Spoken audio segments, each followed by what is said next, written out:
तो चलिए अब आगे बढ़ते हैं। आज बिहार की सियासत में एक नया मोड़ आया। चुनाव से पहले जब पूरा प्रदेश गरमाया हुआ है, ठीक उसी वक्त प्रधानमंत्री नरेंद्र मोदी की बिहार में दमदार एंट्री होती है। आज बिहार में सौगातों की बारिश हुई, करोड़ों की योजनाएं, नए प्रोजेक्ट्स और विकास के बड़े बड़े वादे किए गए। आपको यह भी बता देते हैं कि पीएम मोदी ने मंच से जनता को सीधे संबोधित करते हुए बिहार को विकास का भरोसा दिया और कहा कि बिहार अब आगे बढ़ेगा और नए भारत का नेतृत्व करेगा। साथ ही पीएम सीएम बिल पर भी पीएम मोदी ने राहुल, केजरीवाल, लालू यादव और तेजस्वी यादव पर जमकर प्रहार किया है।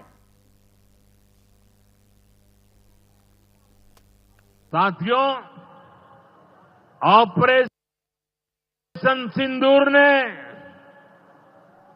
भारत की रक्षा नीति की नई लकीर खींच दी है।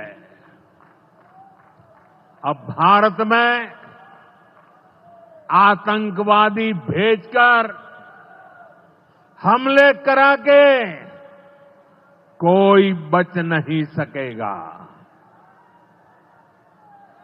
आतंकवादी चाहे पाताल में क्यों न छिप जाए,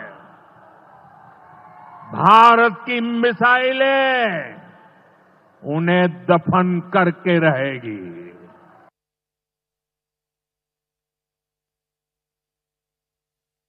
और ये खतरा बिहार पर भी है।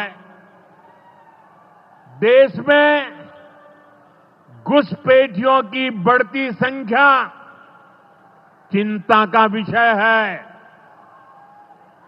बिहार के सीमावर्ती जिलों में तेजी से डेमोग्राफी बदल रही है। इसलिए एनडीए सरकार ने तय किया है कि देश का भविष्य घुसपैठियों को नहीं तय करने देंगे। घुसपैठियों को बिहार के युवाओं के रोजगार नहीं छीनने देंगे। जिन सुविधाओं पर भारतीय लोगों का अधिकार है, उस पर घुसपैठियों को डाका नहीं डालने देंगे। इस खतरे से निपटने के लिए मैंने डेमोग्राफी मिशन शुरू करने की बात कही है। बहुत जल्द ये मिशन अपना काम शुरू करेगा। हम हर घुसपैठियों को देश से बाहर करके ही रहेंगे।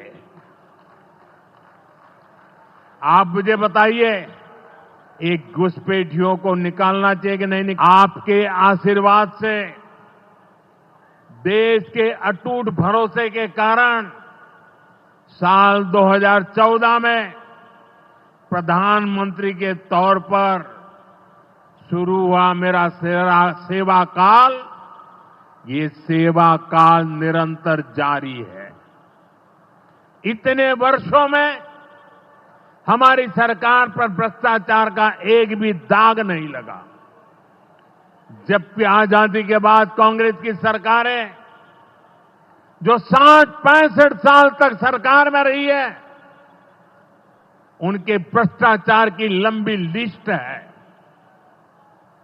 आरजेडी का भ्रष्टाचार तो बिहार का बच्चा बच्चा जानता है। मेरा साफ मानना है कि भ्रष्टाचार के विरुद्ध लड़ाई को अगर अंजाम तक पहुंचाना है तो कोई भी कार्रवाई के दायरे से बाहर नहीं होना चाहिए।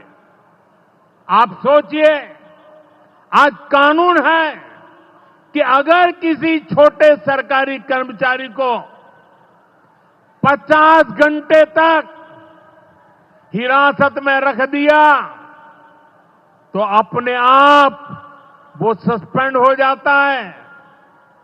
ड्राइवर हो, छोटा क्लार्क हो, प्यून हो, उसकी जिंदगी हमेशा हमेशा के लिए तबाह हो जाती है।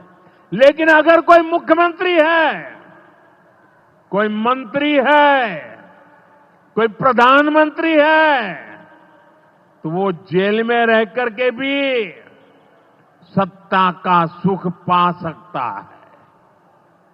ये कैसे हो सकता है?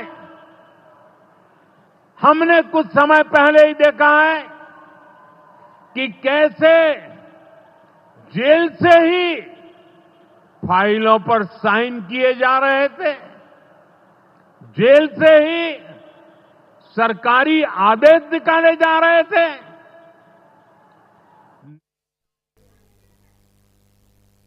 बढ़ते हैं आगे। पिछले दिनों सुप्रीम